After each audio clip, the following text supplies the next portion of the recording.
afternoon, Your Honor. Daniel Magoo. All right. Mr. Magoo, you are representing yourself. I do have to apprise you that you are before the court on charge of resisting and obstructing a police officer. That is a high court misdemeanor, or what technically is known as a high court misdemeanor and or felony, punishable by up to 2 years, $2,000 fine plus court costs. There are great perils in representing yourself. In this, you have to understand that I am going to treat you the same as though you know the laws and the rules of evidence. I will not treat you worse because you are not represented. I will not treat you better or grant any favors or try to clarify anything for you. If, for whatever reason, during any point in this proceeding, you wish to be represented by counsel and cannot afford to hire counsel, counsel will be appointed to represent you. As I have in the past hearings asked you to acknowledge what I've said, I'm going to only indicate that I believe that you understand English. You believe that the words that I have said to you are understood, so that we don't get into, you need to remove the gum from your mouth. Mr. McTeer is back, and this time he's about to learn exactly why having legal representation isn't optional, it's essential. If this is your first time here, this is part 2 of a video we did a while ago featuring Daniel McTeer, and let's just say, the guy is a walking disaster in court. He refuses to answer Judge Simpson's questions, acts smug and condescending, and carries himself like he's somehow above the law. Right from the start, things go downhill. And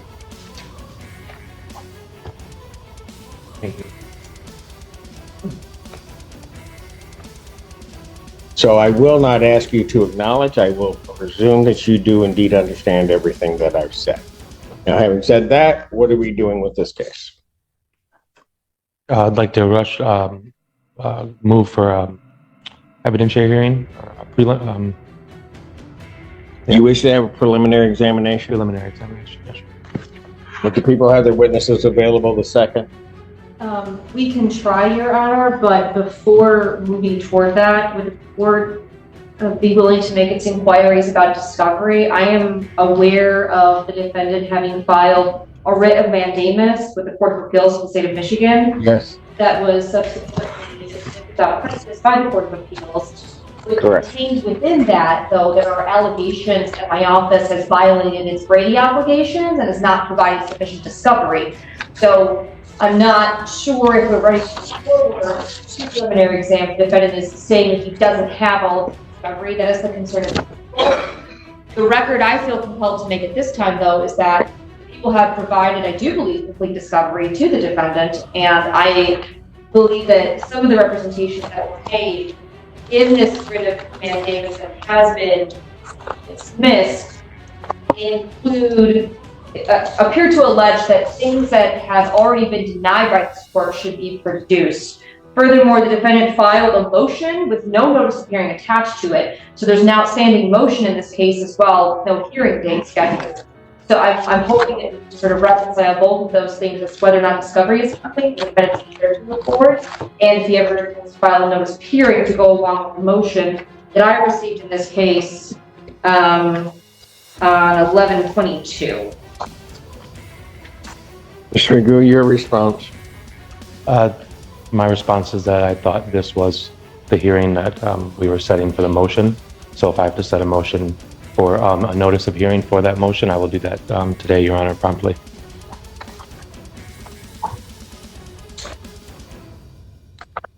What about discovery? I'm ready to move forward on my.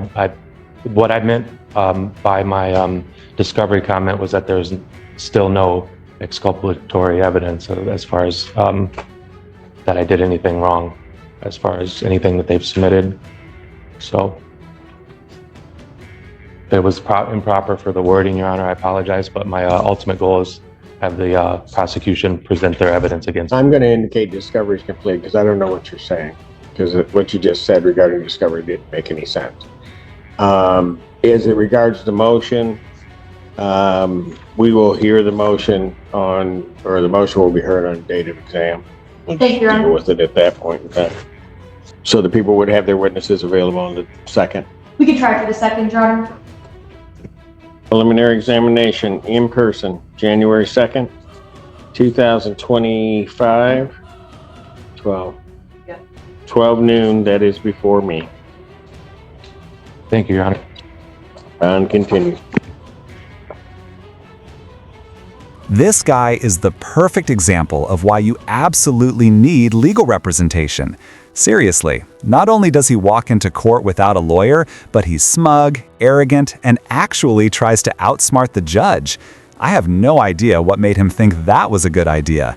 If anyone can explain why he's acting so irrationally, drop it in the comments, because I'm genuinely curious. Honestly, he gives off major sovereign citizen vibes. I've covered plenty of those types on my channel, and they all have that same overconfident, condescending attitude, like they're somehow above the system. It's wild. And get this, the guy's facing charges for assaulting a police officer and has already lost custody of his child because of it. You don't just lose custody for no reason. That's serious stuff. But he's standing there acting like it's just another normal day, saying things like, "I didn't do it," as if